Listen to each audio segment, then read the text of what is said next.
Hi guys and welcome back to my channel. Today I am going to tell you how I make my gradients. First off, I would like to say that by no means am I a professional and I am not telling you this is the absolute correct way to do it. However, this is how I have done it before.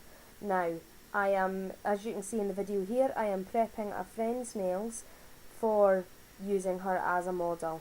Now, you will see catches of my nails which I had a gradient on at the same time.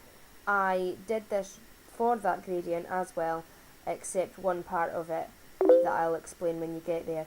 I used a base colour of white nail polish. Now I did this because it helps the colours in your gradient to pop out more, and because it was a little bit streaky and patchy, I did do a second coat for this, because I believe that a good white base will help you to be able to create a nicer gradient as well.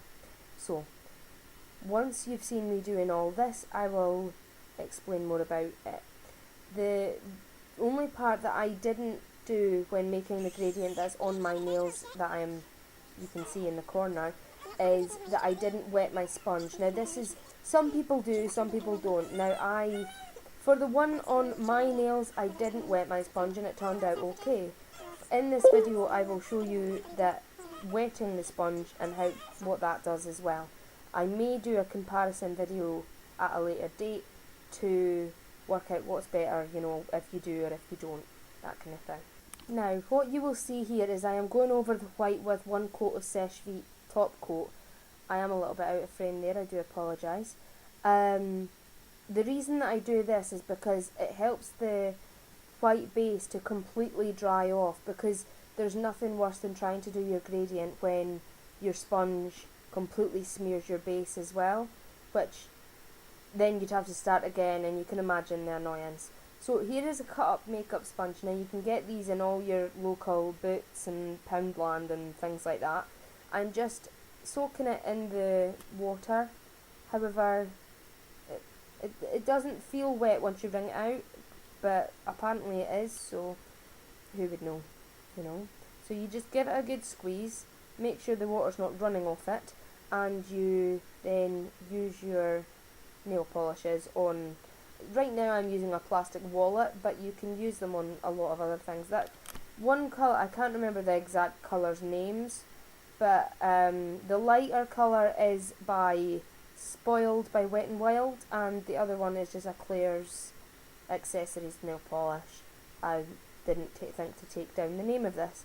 So what I do is I take my dotting tool and I swirl them in the middle to get an almost in-between colour, and then you shall see in a second where I dip the sponge. It's not on film, but you just dip the sponge on and then you sponge it onto your nails as and when you like it. Now I do apologise, I gave the camera to Heidi and she's obviously not stayed completely in frame, but it's better than not being in completely off frame at all.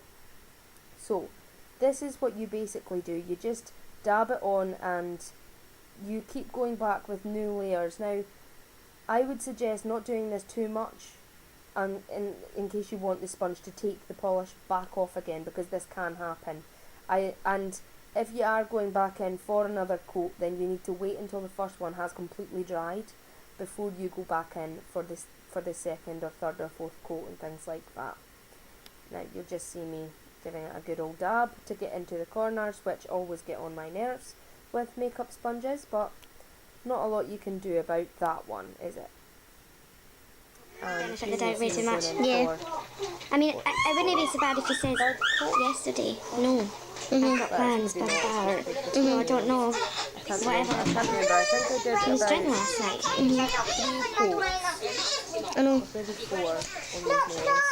It's only doing this. To get the gradient that I What want. is it? Ah, yeah. It's all about practice, and you just have to be patient and keep trying things like that for gradients. They do tend to have a little bit of a mind of their own, shall we say. But here you can see me just dabbing over to get the right colours that I wanted. Okay, so now I am just going over with another coat of Seche Vite, which helps to lock in all of your gradient and it also helps to smooth the gradient out because they can have the almost sponged effect on the nail. So a good top coat will help the gradient to mix together as well as to seal everything in and dry it if it's fast drying. I am using another polish by Wet n Wild here just to, oh no, I think it's Puin 56, but I could be completely wrong, just to add a little bit stamping to the design and make it look a little bit more pretty than it already does. However, it probably didn't absolutely need to be stamped.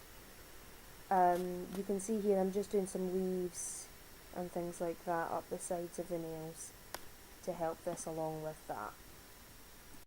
For my stamping techniques and things, there are other videos where I will be showing you the stamping and how I do them and things like that.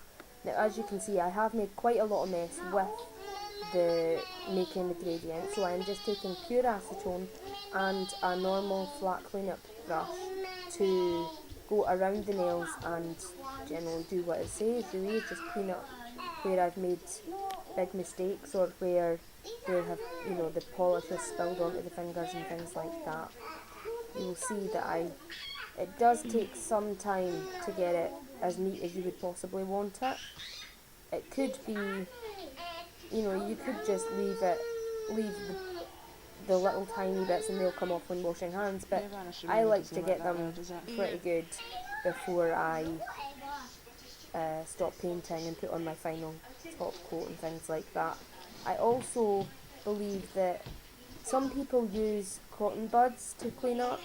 Some people don't clean up and are just very, very careful, but I'm not. I can't do that. I am absolutely rubbish at being careful, so that's why I have my bottle of acetone and my cleanup brush handy whenever I am doing any manicure at all. So that's what I personally do. Some brushes are better than others, but then again it all depends on how you feel and what you like to do and things like that. So here's the finished design. I know it's not absolutely perfect, but it was only for a small tutorial anyway. I really hope that you like this one, and I hope that if you do try and do the gradient and things like that and you got it off of me, then please do let me know. Thank you for watching. Please subscribe and hit the like button if you liked it. Bye!